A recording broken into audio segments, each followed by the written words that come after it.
Good evening सभी को।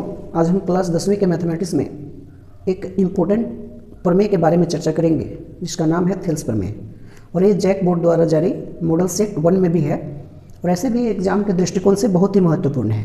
तो आइए इसके बारे में हम चर्चा करते हैं।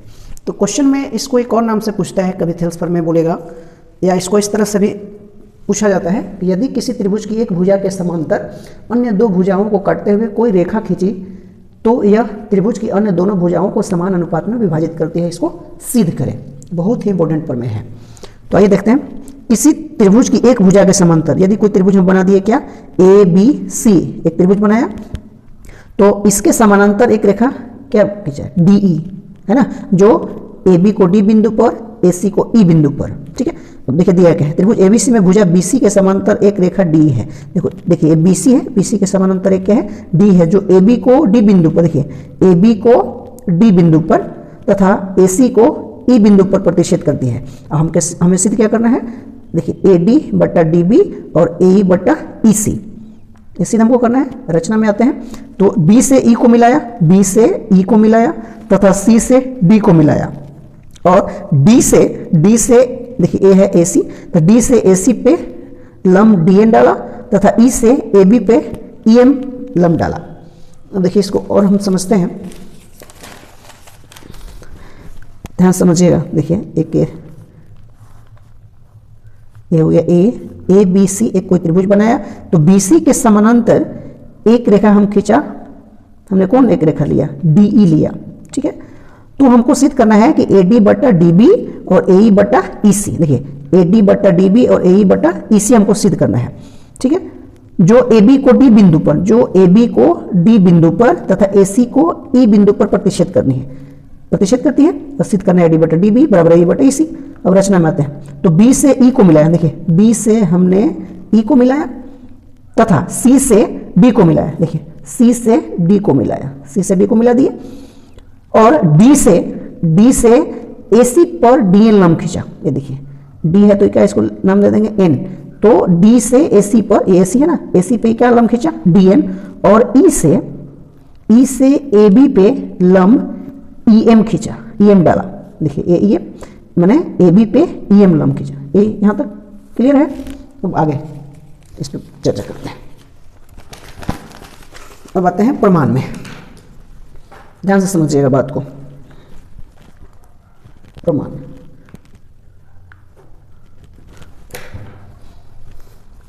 चूंकि हम जानते हैं कि त्रिभुज का क्षेत्रफल होता है 1/2 गुना आधार गुना ऊंचाई, ठीक है। इसलिए त्रिभुज ADE का क्षेत्रफल, त्रिभुज ADE का क्षेत्रफल बटा त्रिभुज BDE का क्षेत्रफल, ध्यान से समझिएगा बात को। देखिए त्रिभुज ADE का क्षेत्रफल, ADE का क्षेत्रफल, तो इसमें देखिए आधार क्या है AD, त्रिभुज का क्षेत्रफल होता है 1/2, तो 1/2 ले लिए। आधार क्या है ADE में AD, आधार AD, और ऊंचाई क्या है, ऊंचाई मतलब लंब। देखिए ए जो AD है इस पे लंब कौन सा है, EM, ई वाला लंब, ये ना लंब है ए वाला, तो लंब क्या हो जाएगा EM, ठीक है, बटा त्रिभुज BDE में, देखिए BDE में आधार क्या है DB, यानी 1/2 आधार हो गया आपका DB, और लंब तो एक ही है इसमें भी, तो लंब क्या हो गया EM। देखिए आपको नहीं समझ में आया तो आपको सिद्ध क्या करना है, सीधा आपको करना है AD बटा DB बराबर ए बटा ई सी। देखिए AD बटा DB, 1/2 से 1/2 कटेगा, EM से EM कटेगा, तो आपका बचा का AD बटा DB। एक चीज आपको ध्यान देना है कि AD बटा DB, देखिए AD बटा DB, ये भी कटेगा, ये भी कटेगा, तो ये कट गया, ये कट गया, ये कट गया, तो आपके पास क्या बचा AD बटा DB, और इसको समीकरण हम क्या दे देंगे 1। आगे चलते हैं पूरा, या इसी प्रकार त्रिभुज, अब इसमें चलेंगे AED, त्रिभुज AED का क्षेत्रफल बटा त्रिभुज CED का क्षेत्रफल, CED का क्षेत्रफल, तो हो जाएगा 1/2। इसमें देखिए AED में आधार क्या है AE, आधार क्या है ई ए और लंब क्या है, लंब क्या है, देखिए इसमें क्या लंब है, ये वाला देखिए लंब है, ये वाला ए लंब है, क्या है डी एन, तो लंब हो जाएगा आपका डी एन।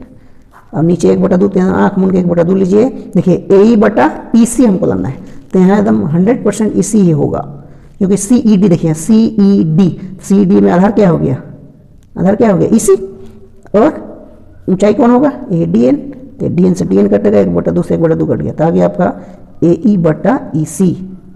इस समीकरण हो गया आपका सेकेंड। ठीक है, अब आगे बढ़ते हैं।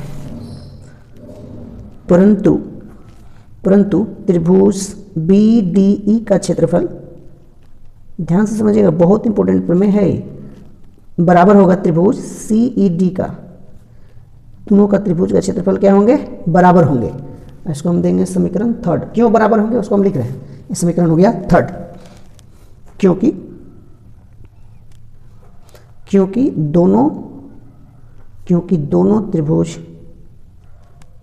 दोनों त्रिभुज समान आधार डी पर और समानांतर रेखाओं DE और BC के मध्य स्थित है।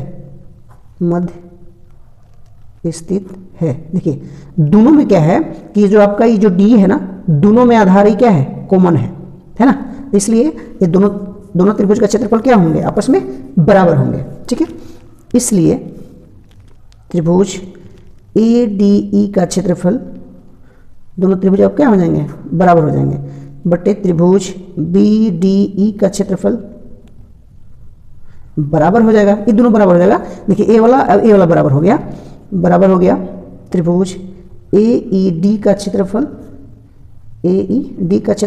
बटा त्रिभुज CED का क्षेत्रफल,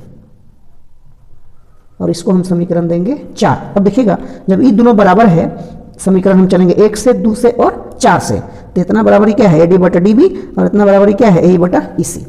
लिखेंगे समीकरण 1, 2 तथा 4 से त्रिभुज ADE का क्षेत्रफल बटा ये कितना है AD बटा DB बराबर ये वाला कितना है AE बटा EC। यही हमको प्रूफ करना था, प्रूफ। तो उम्मीद करते हैं कि आपको समझ में आया होगा। धन्यवाद।